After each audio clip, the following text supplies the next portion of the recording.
Olá, meus amigos da cidade de Brasília. Que prazer imenso poder estar conversando com vocês neste dia de hoje. Meu nome é Cláudio Queiroz, eu sou do interior de São Paulo, da cidade de Paraibuna.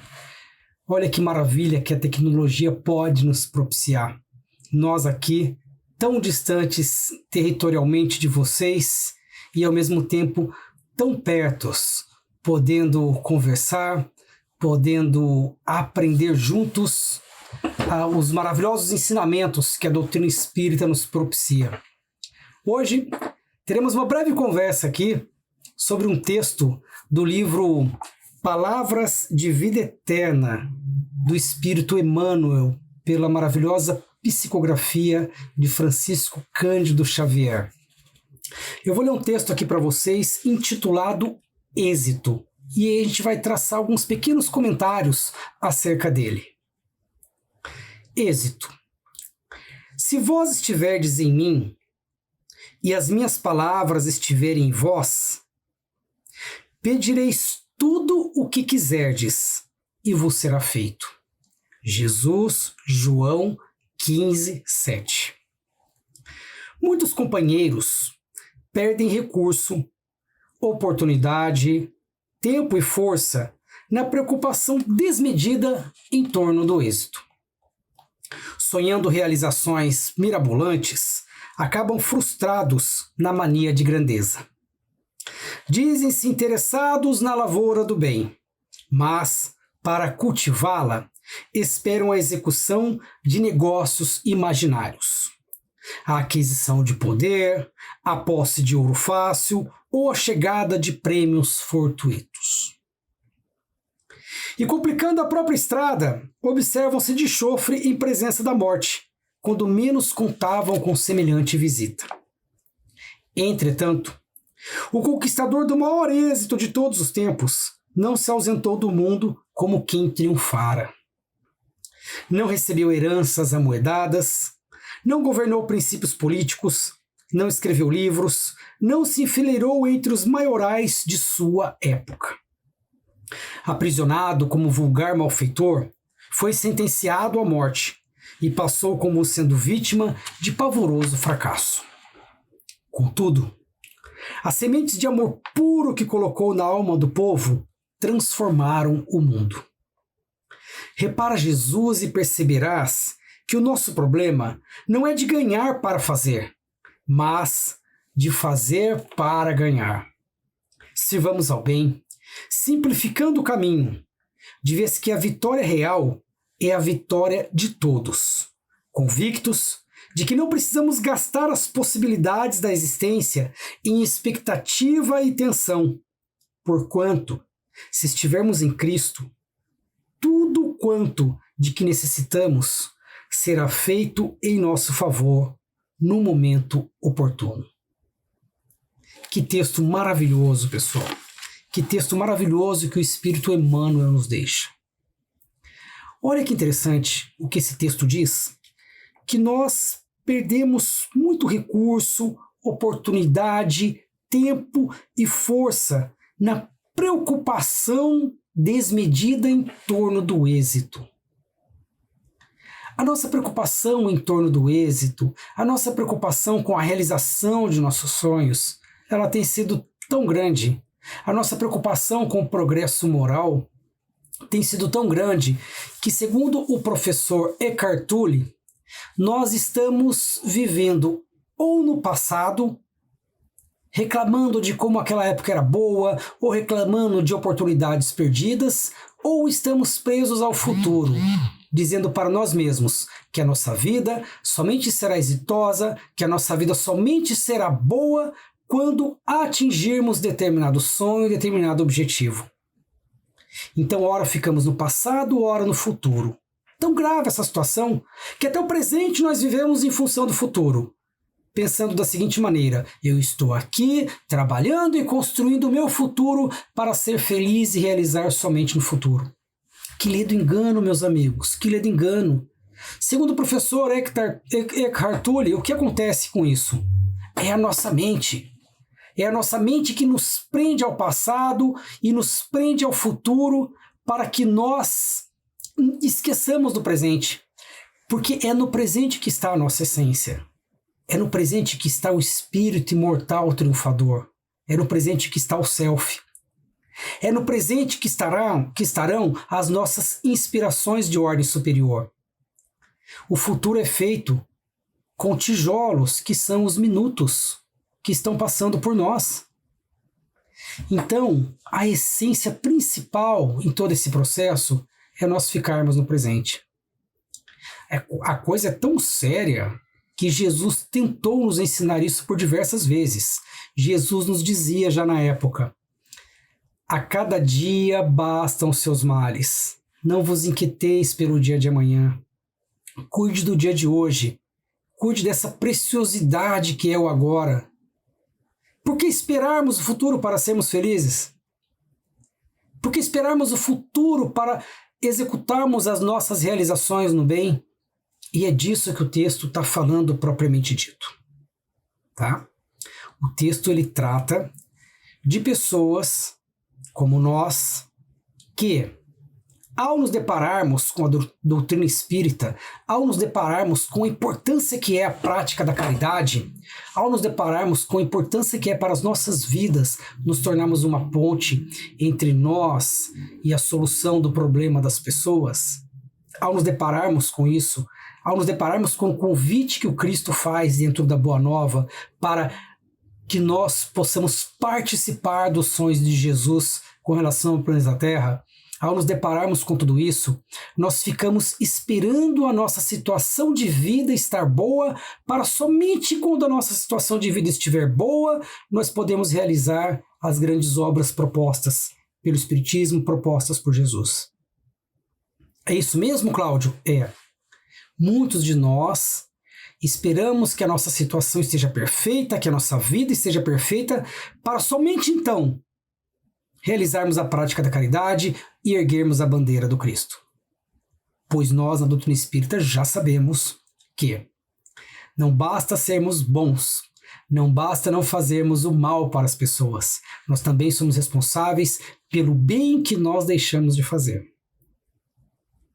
Então, nós perdemos muito tempo de nossas vidas, e esse texto demonstra isso ricamente, nos preocupando com as questões materiais, com as questões da terra, até mesmo nos inquietando, a preocupação de algo que ainda não aconteceu, me preocupando com problemas que não existem com relação ao futuro, e acabamos deixando de realizar grandes conquistas.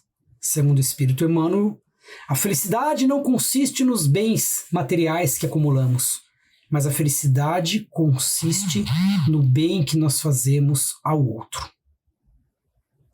Meus amigos, é muito importante que tenhamos consciência da contabilidade divina tão ensinada pelo Espírito Joana de Ângeles. E a contabilidade divina consiste no seguinte: o que eu tenho não é meu. A casa que eu moro não é minha. O carro que eu tenho não é meu. A moto que eu tenho, ela não é minha. Os bens materiais que eu tenho, eles não são meus. São emprestados. Por quê? Porque num dado momento da minha vida, eu vou acabar indo embora e não vou levá-los. Eles são emprestados para mim pela divina providência.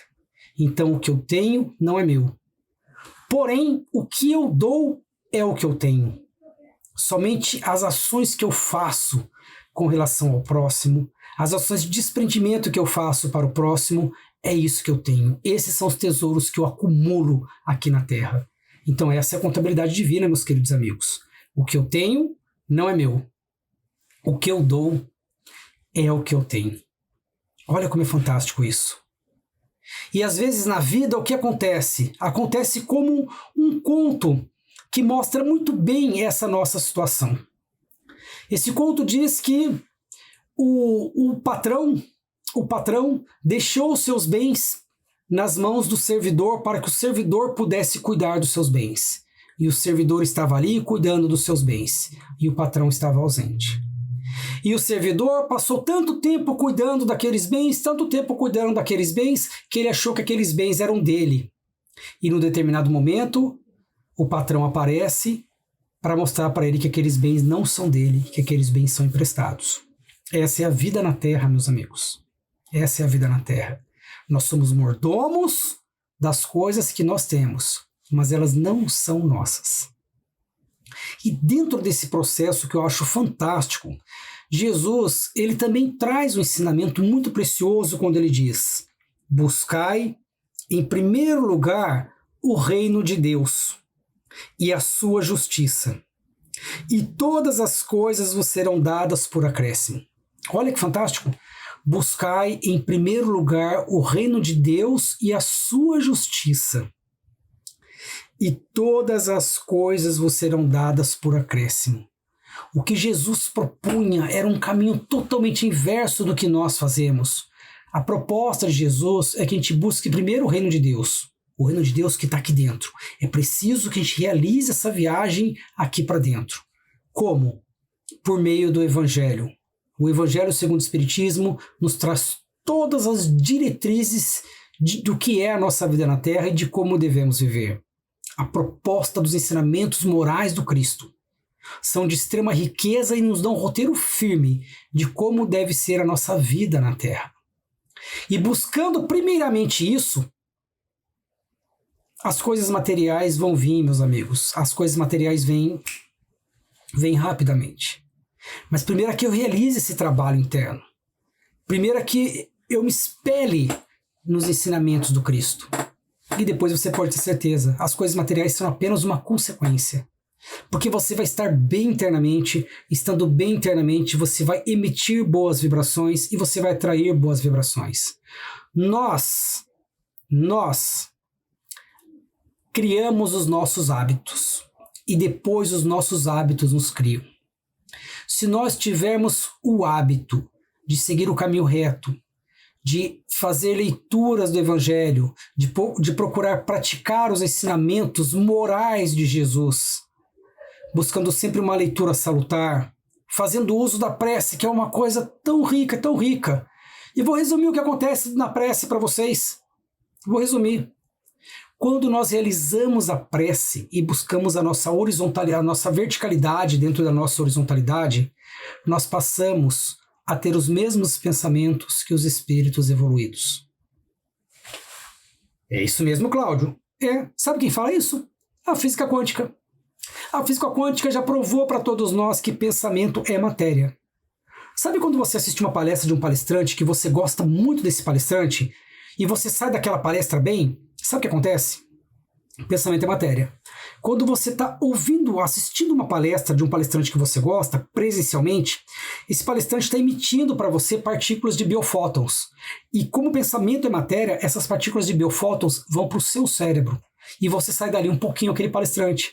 E fica alguns dias como aquele palestrante, depois aquilo vai diminuindo, porque dura pouco tempo.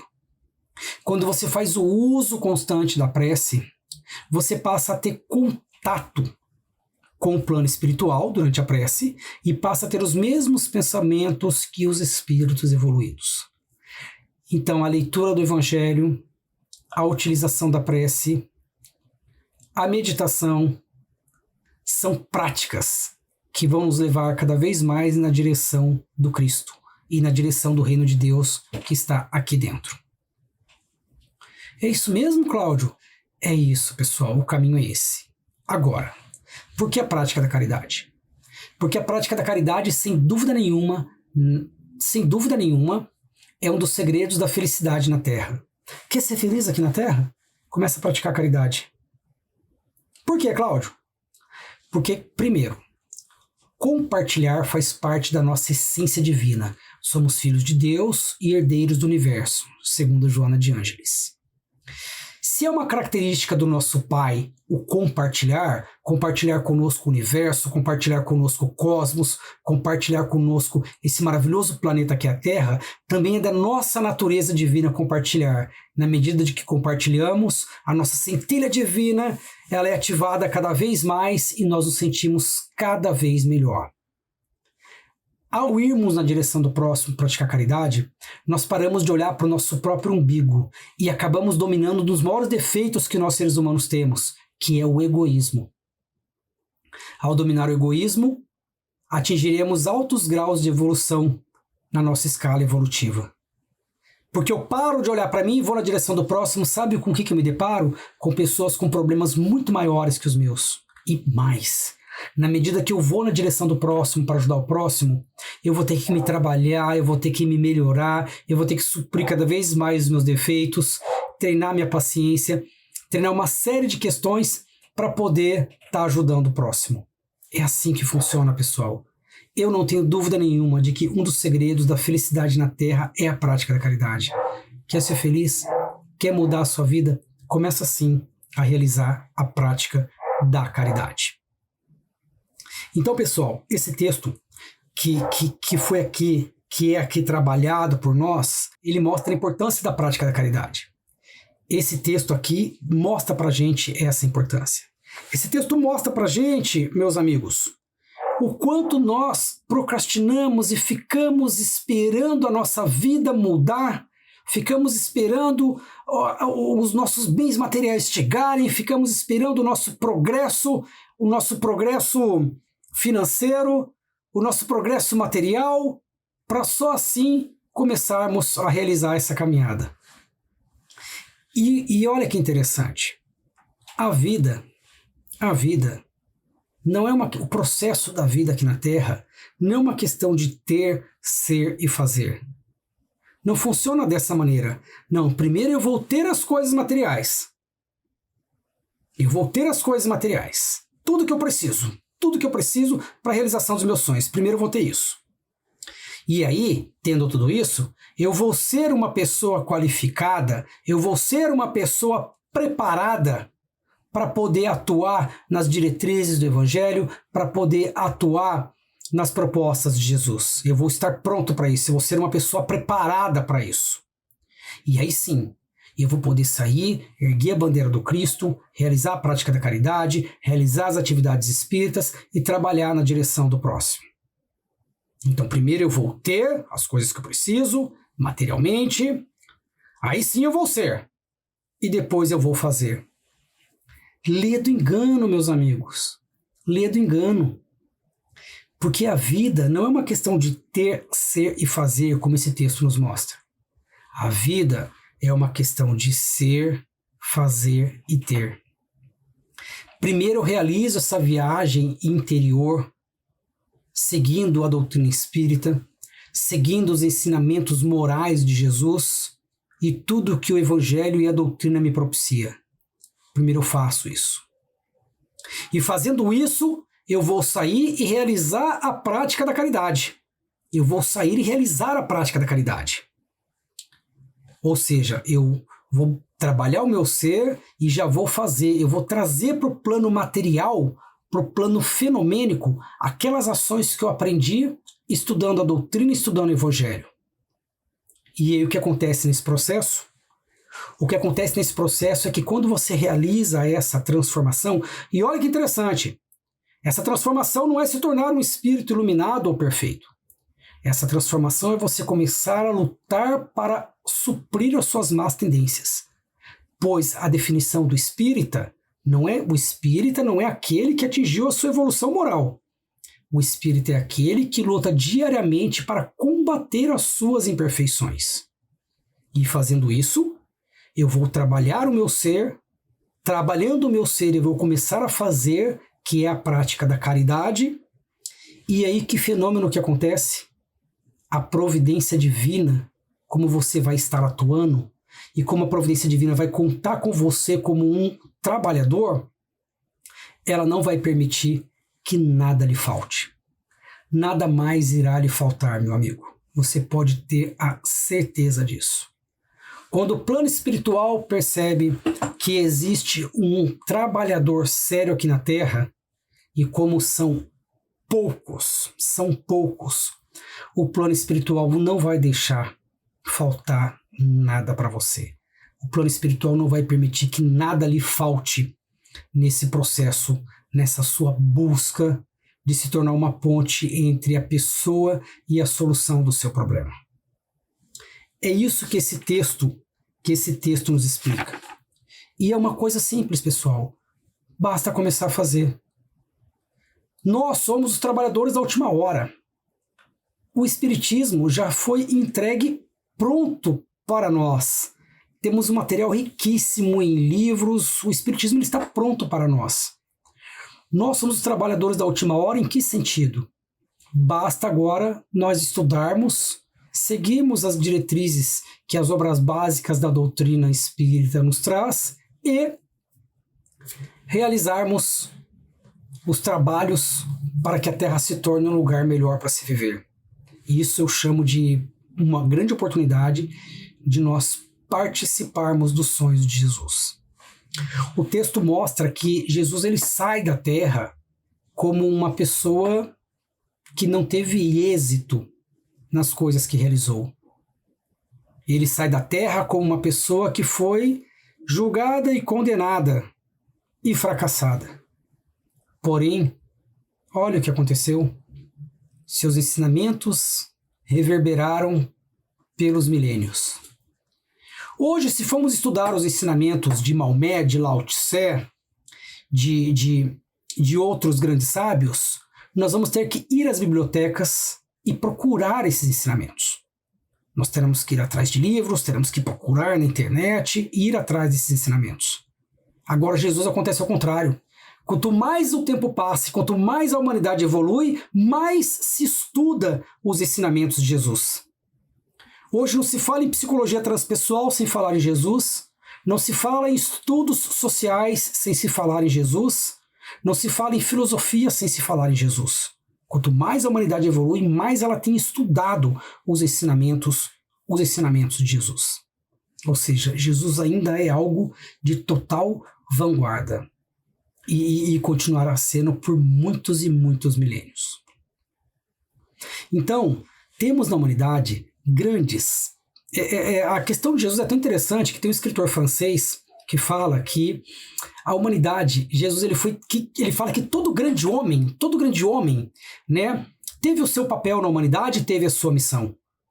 Mas todo grande homem que teve o seu papel e realizou grandes coisas, teve a sua missão, mas carregou aquela missão como se fosse um fardo. Jesus ele foi tão fantástico que Jesus ele era a própria missão. E ele termina dizendo que todo grande homem teve o seu lugar na história, mas que Jesus foi tão surpreendente que ele dividiu a história em duas partes. Tal eram suas atitudes, tal foi a sua vida e conduta, que ele dividiu a história em duas partes. Olha que coisa fantástica, né? Que foi a vida do nosso Mestre Jesus. Tivemos grandes exemplos de pessoas que, ao olharmos a história, poderíamos dizer assim, nossa, essa pessoa ela fracassou na vida dela. Mas foram pessoas extremamente exitosas. Maria Madalena que tinha uma vida totalmente desregrada e uma conversa com Jesus mudou totalmente a sua vida e ela se tornou um dos maiores exemplos de conversão da história da humanidade, a ponto de ser a primeira pessoa que Jesus apareceu quando ele volta para mostrar para os seus apóstolos que ele permanecia vivo. Maria Madalena, que foi rejeitada pelos apóstolos após a morte de Jesus. Ela saiu divulgando o evangelho sozinha. E a sua história é maravilhosa. Sua história é maravilhosa. Porque ela sai divulgando o evangelho e praticamente sozinha. E um dia ela encontra um grupo de leprosos. E pergunta para onde eles estavam indo. E eles disseram que estavam indo atrás de Jesus, daquele homem que era o Messias tão esperado. E ela disse para eles, olha, Jesus, infelizmente, ele já morreu. Ele foi crucificado.